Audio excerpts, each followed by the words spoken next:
During the First World War, the ever-increasing threat posed by enemy aviation to troops and infrastructure necessitated the development of suitable defensive countermeasures.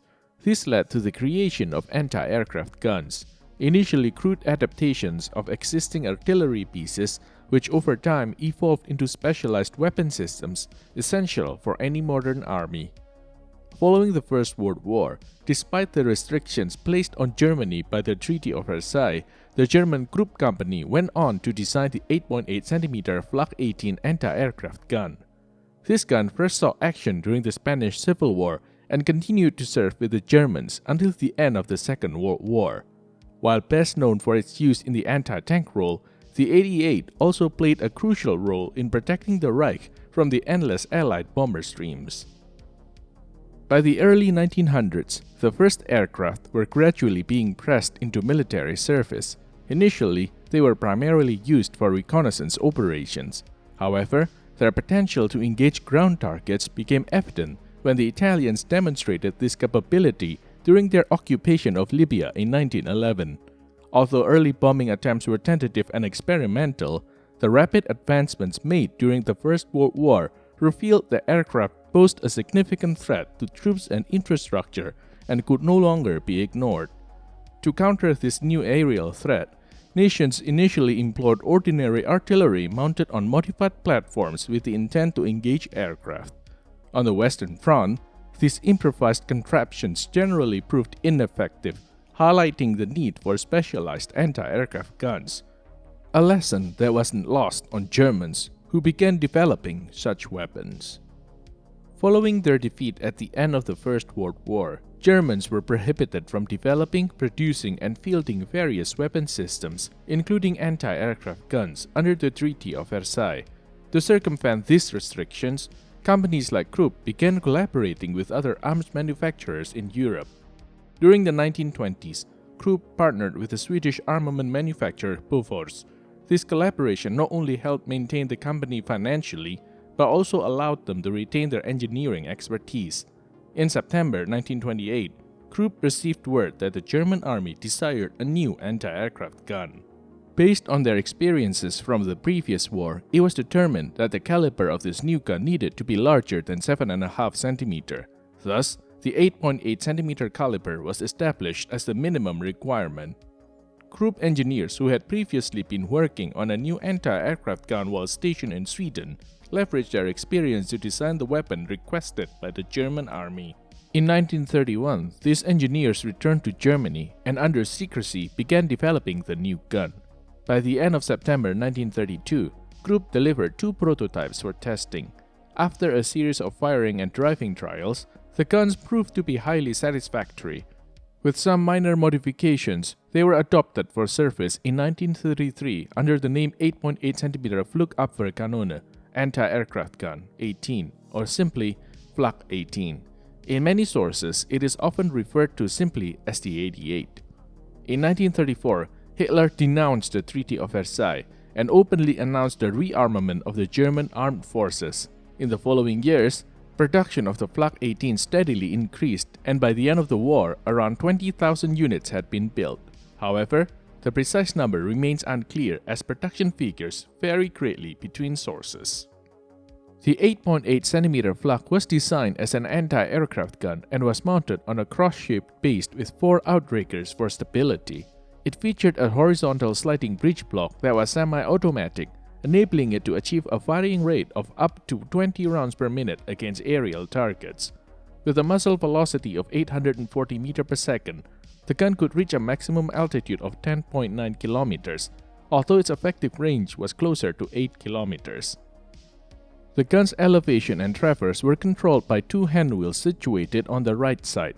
The traverse handwheel could operate at both low and high speeds, with the lower speed allowing for more precise aiming. A simple lever on the handwheel enabled switching between speed gears. At high speed, one full rotation of the handwheel would rotate the gun by 3.6 degrees, while at low speed it would rotate by 1.8 degrees. Similarly, the elevation handwheel also offered high and low rotation speeds. At high speed, one turn of the wheel would change the elevation by 2 degrees, while at lower speed each turn resulted in a 1 degree adjustment. The gun's traverse is often stated as 720 degrees, which is accurate. When the gun was in a static mount, it was connected to a fire control system via wires. To avoid damaging these wires, the gun was limited to 2 full rotations in either direction. The traverse operator had a small indicator to signal when the 2 full rotations had been completed. Located on the left side of the gun was the 8.8 cm fuse setter, which allowed for the simultaneous setting of timed fuses on 2 rounds. This was typically done manually, but the gun could also be connected to an external control system for this purpose.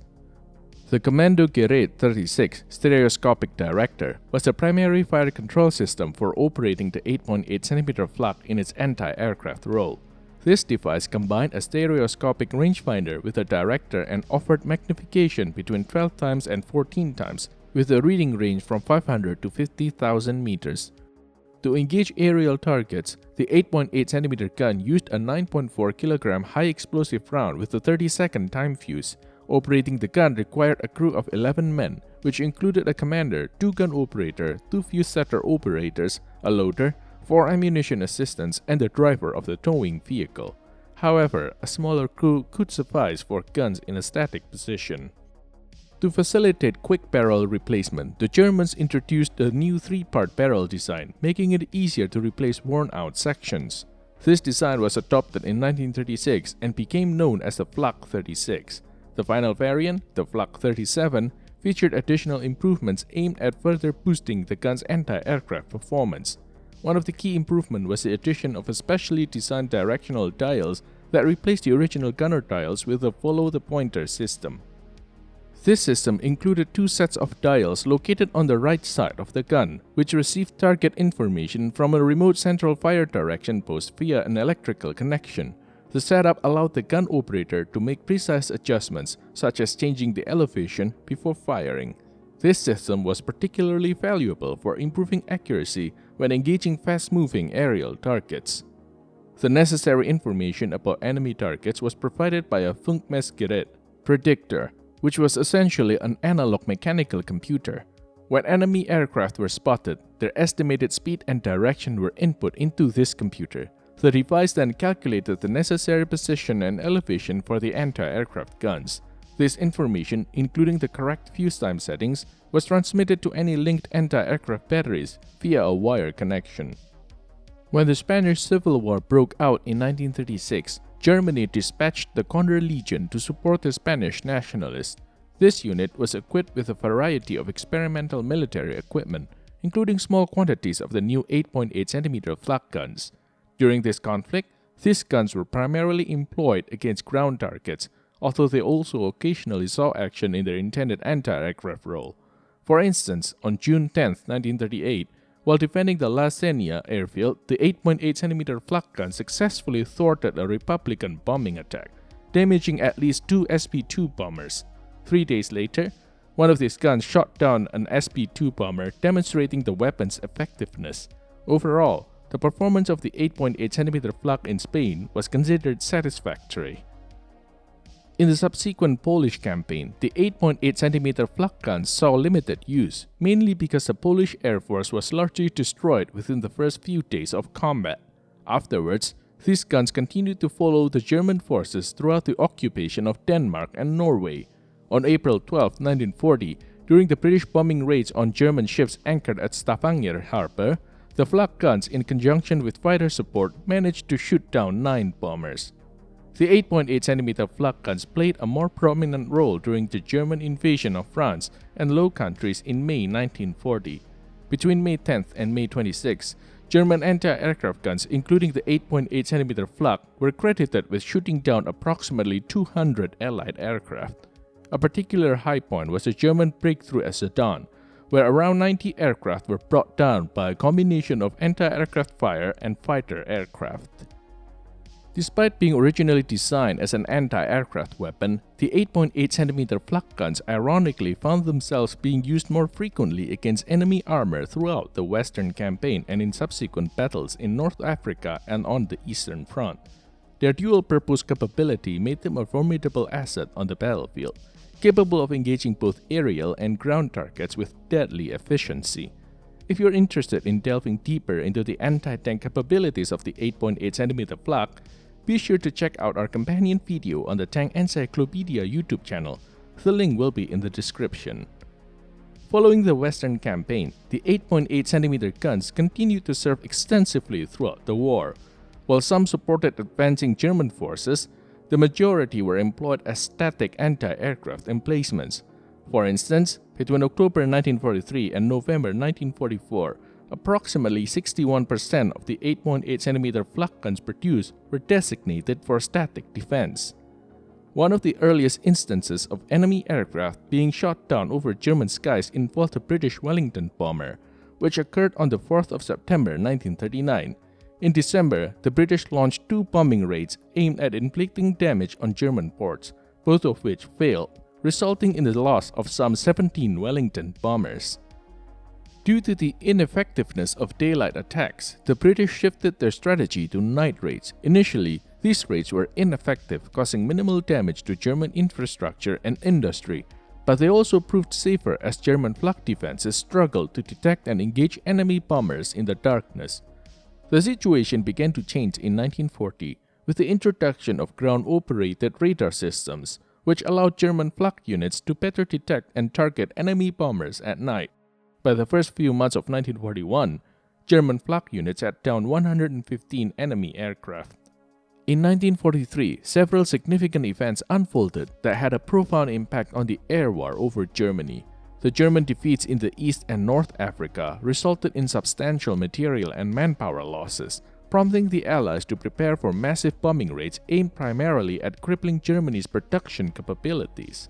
In response, Germany began significantly increasing the number of flak units. At the beginning of 1943, there were approximately 659 heavy flak batteries, a number that surged to 1,089 by June. Faced with a manpower shortage, the Germans resorted to mobilizing civilians of all ages and sexes to operate the flak guns. In 1943, around 116,000 young women were employed in various roles, including gun operations. Additionally, in 1944, approximately 38,000 young boys were enlisted to serve in flak units. Foreign volunteers and even Soviet prisoners of war were also coerced into service. However, the lack of proper training for these personnel significantly impacted their effectiveness. Despite these challenges, the German flak defenses proved formidable. In the early months of 1944, the Allied 8th and 15th Air Forces suffered significant losses, with 315 bombers shot down and 10,573 damaged by German flak. By the end of 1944, the number of heavy anti-aircraft guns designated for the defense of Germany had surged to 7,941. The intense flak defenses contributed to substantial Allied losses, with the British losing 1,345 bombers in a period between July 1942 and April 1945. The American 8th Air Force lost 1,798 aircraft, and the 15th Air Force lost an additional 1,046 aircraft, all to heavy flak, in the period of November 1943 and May 1945. During the defense of Berlin, the 8.8cm flak guns saw their final action in German service. As the war neared its end and the Soviet forces closed in on the German capital, these once dominant anti-aircraft weapons were largely fixed in position, rendering them immobile and vulnerable. Faced with the inevitability of capture, many of these guns were intentionally destroyed by their own crews to prevent them from falling into enemy hands. Despite the heavy losses suffered by Germany throughout the war, a remarkable number of these guns remained in service. By February 1945, approximately 8,769 8.8cm flak guns were still available for use. However, as the battle for Berlin intensified and resources dwindled, these guns were increasingly used in a ground support role against advancing Soviet armor and infantry. Their effectiveness in this role, though notable, was ultimately insufficient to change the course of the war, and the fall of Berlin marked the end of their service in the German military. The effectiveness of the 8.8cm anti-aircraft guns during World War II is a topic of both military achievement and logistical challenges. Despite their formidable reputation, these guns required a significant number of rounds to bring down enemy aircraft. For instance, The larger 12.8cm Flak gun averaged around 3,000 rounds per aircraft destroyed, while the 9.5cm gun required about 6,000 rounds. The 8.8cm gun, however, needed an astonishing 15,000 rounds per aircraft. An Allied war document from early 1945 provides some insight into the performance of German flak defenses. In 1943, it was reported that about 33% of bombers destroyed by the Germans were credited to a heavy flak gunfire, and 66% of the damage inflicted on Allied aircraft was attributed to these guns. The role of the 8.8cm flak guns extended beyond simply destroying aircraft. One often overlooked aspect of their function was the psychological and tactical impact they had on enemy bombers. The presence of heavy flak forced bombers to fly at higher altitudes to avoid being hit, which in turn significantly reduced their bombing accuracy. Additionally, sustained flak fire could break up bomber formations, making individual aircraft more vulnerable to attacks from German fighters.